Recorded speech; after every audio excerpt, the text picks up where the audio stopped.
that was quick. I'm just walking outside. How are you, Cindy? Reception. Yeah, good. How's yourself? Yeah, very good. Beautiful day today over here. Yeah, good. Whereabouts are you? I'm out in northeast Tassie. Oh, beautiful. Lovely. Yeah, not a cloud in the sky today. Yeah, oh, we're a little bit cloudy, but yeah, gorgeous out. Not long got out of bed, I'm afraid, so...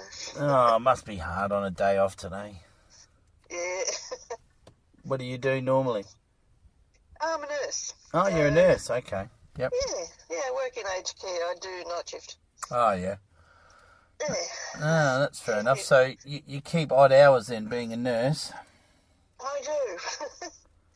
Well, before I was nursed, I drove the ambulances here and also drove the taxi, so... Oh, yeah, okay. Keep very odd hours. Oh, it probably suits you by the sounds of it.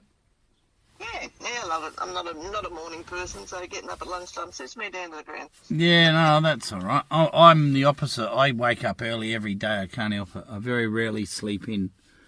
Yeah? Oh, good on you. One of those people. Yeah. One of them weirdos.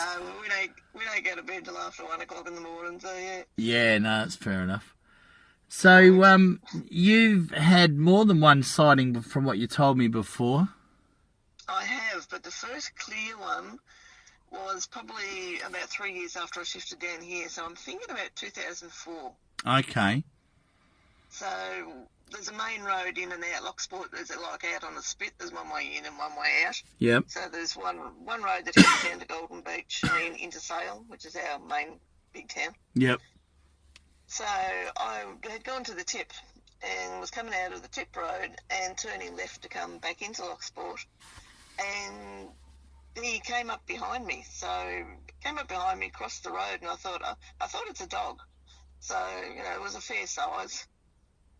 And then, watched him cross the road and straight leg, walk like a dog type of thing. But as he crossed over the road and went over onto the verge and across everything, the little two back legs jumped together like a cat. Yeah, okay. That's the oddest looking walk. But yeah, so kind of, how the cats will kind of walk on their front legs and kind of bounce on the backs. Yeah. That's how he walked when he got across the road. So he changed gait. Yes. Yeah, he walked across the road normally. Yep. Yeah, but once he got over and there's, clumps of grass and rocks and none on the other side, then changed gait. And you could see the little back legs jumping, because when he first walked across, I thought, it's a dog. But that was a cat. And then, saw the stripes on the back and then realised what it was. Okay. Oh, my God. What time of day was it? Probably about 2 o'clock in the afternoon. Okay, so that one was broad daylight.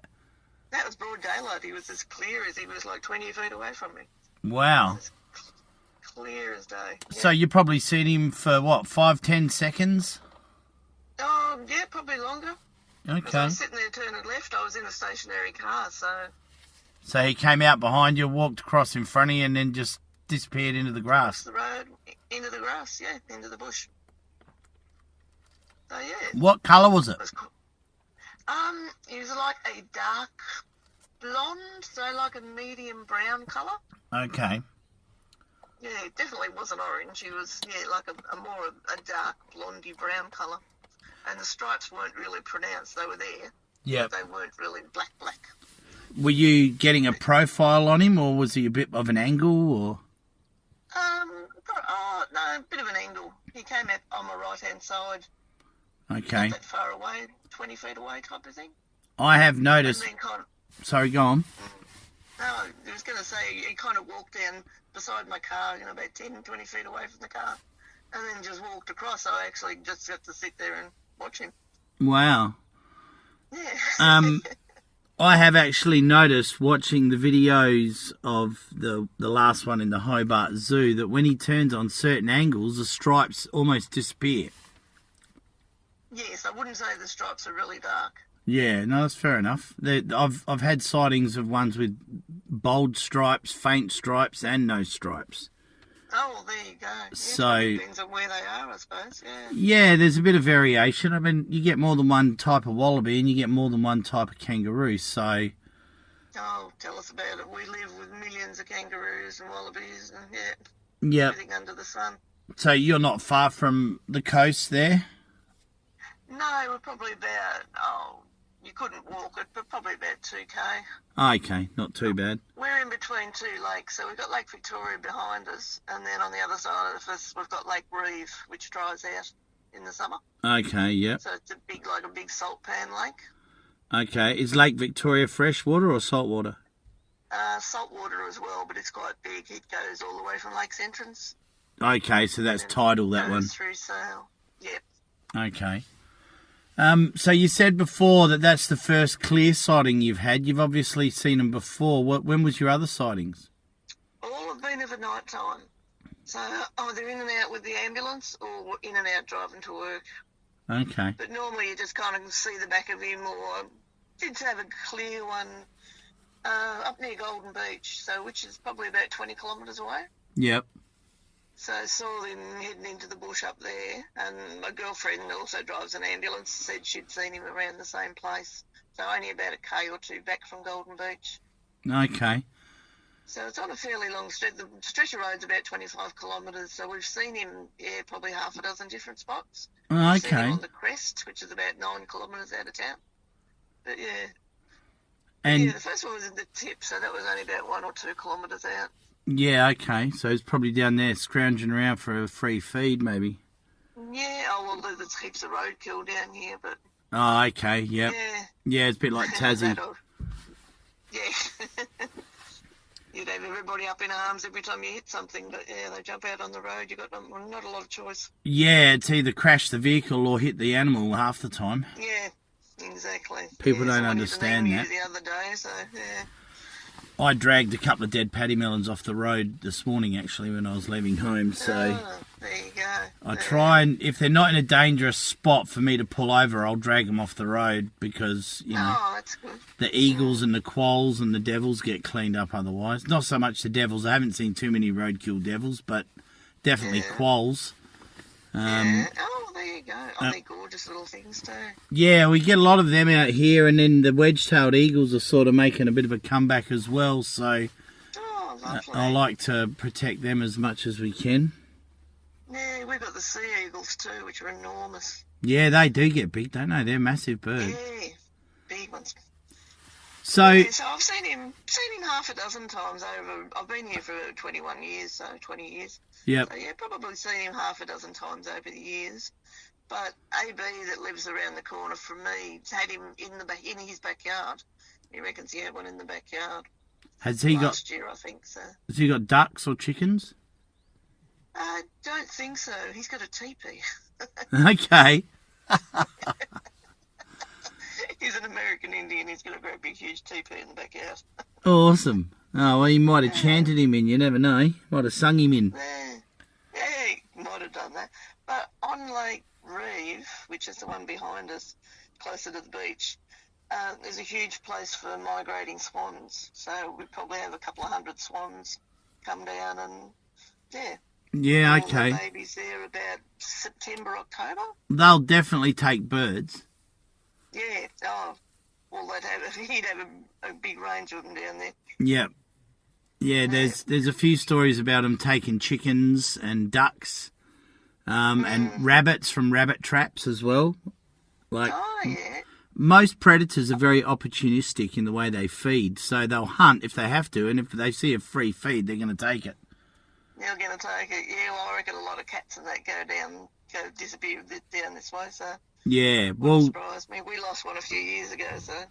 Yeah, well, I know in the Yarra Ranges, when they have a lot of big cat sightings, people's dogs tend to vanish.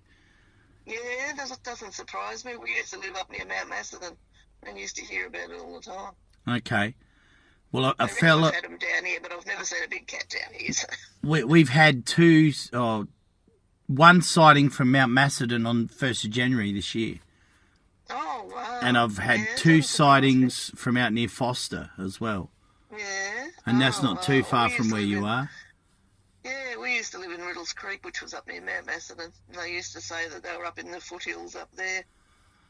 Yeah, I don't think they've ever been extinct on the mainland. There's a lot of conjecture about them being reintroduced from Tasmania, but there's actually no evidence of that. there were some naturalists that brought some Tasmanian species to Wilson's Promontory and let them go. Oh, And there is evidence of that, but there's no evidence of thylacines being brought over whatsoever. And the sightings predate that anyway. That was around 1915, I think, when that was happening. But the sightings on the mainland go right back to white settlement. So, oh, wow. yeah, I think it's fair to say they've always been there, but they're just very elusive. Yes, and definitely. know to stay the hell away from people. Yeah, exactly. Well, ours comes into town, apparently. Well, the ones we've had in town, so... But comes in late at night, and Yeah. I know a couple of people have seen it, because I mentioned it to somebody on the ambulance, and he said, I saw one walking down Brim Street. Do you see many mutilated roadkills, i.e. headless wallabies and things? They're always, well, they sit there for a few days, so yeah, headless, but yeah, they definitely get mutilated. Yeah, well, there's a caravan park not far from you, and a fella in, I think it was November last year, sent me some photos of a wallaby that had its head ripped off and its lungs removed freshly that morning, right in the caravan park. Wow, that'd be the one that's on the beach, yeah. Yeah, and, you know, that this is something that we find all over Australia. This phenomenon of headless kangaroos is quite common, and sometimes it's, you know, full-grown adult male western grey kangaroos with their head torn off. So, you know, that... I'll have to take notice now. Yeah, well, yeah, if you do see anything or any more of those unusual prints, by all means flick a photo through, because it just adds to the database. Yeah, exactly. Oh, look, I think they're definitely around. You got people in town that say, oh, no, it's rubbish, but yeah, then you got half a dozen more that say, yeah, no, I've seen them, so yeah, they're definitely around. Yeah, no, there's far too many sightings for everybody to be wrong. They can't all be mangy foxes or drunk people coming home from the pub, you know. It's exactly. Yeah, if you give these statistics to a mathematician, they'll say the probability is very high, but if you talk to a scientist, if they don't have something to cut up, they don't want to know about it, you know. Yeah, exactly. It makes it really hard, doesn't it? Yeah, it's a bit ridiculous, really, when there is just an overwhelming amount of anecdotal evidence to suggest that these things definitely are still there, you know. So yeah. Ideally, we need a photo. So yeah. Yeah, well, we've had a few blurry ones and a couple that people think were cats and all that sort of thing, but we're still working on it. We've got over 80 cameras out in the bush. At any one time, so we're doing our bit. Oh, good. I'll have to think about getting a dash cam camera, I think, but yeah. Yeah, probably. Look, dash cams are good in broad daylight, but at night, unless you've got fantastic headlights and you're stationary, they don't really give you a great clear image. You know, I've seen some dash cam footage from a truck from WA, and you could see something was running across the road, but what it was anyone's guess, you know. Ah, fair enough. So, but sense. Yeah, there's been a few times when people have been like yourself, sitting there stationary, and they've just walked past, and a dash cam would be ideal, you know, for that. Yeah, so exactly. I've always got my video camera. We weren't all carrying phones around with us and had automatic cameras there. But... Yeah, that's it. I've always got my video camera handy. So, you know, if you've got that 5-second. Because, you know, if you see a wallaby on the side of the road and you're doing 100 Ks, you try and stop, get your camera out, focus, and it's gone. Like, it's gone. You've got a couple of seconds at best. You know, if they don't want to be filmed, they're gone. If they're scared, they don't hang around. Exactly. Yeah, and they come out in front of you that quick too. Yeah, that's it. You don't get much opportunity to miss them sometimes, unfortunately. No, exactly. I'm driving my daughter's car at the moment, so I'm a little bit more cautious. A little bit slower drive to work. Yeah, fair enough. Mine's in the panel beater, so yeah. Yeah, well, you know, if you haven't got a bull bar, it can be expensive driving at night. Yeah, exactly. A little bit. She's got a little eye. What is it? An I-30. So yeah, a little bit cautious at the moment. Yeah, no, that's fair enough. Yeah, awesome. I'll keep an eye out, and if anything comes up again, Yeah, excellent. Thanks very much. I appreciate your time. It's really good. No worries at all. All right. Well, good luck with it all, and yeah, keep us posted. And if there's any more photos on that notice board, let me know. That'd be great. Yeah, no worries, shall do. All right. Thanks very much, Cindy. Okay, no worries. See you later. All the best. You too. Bye-bye. Ta-da.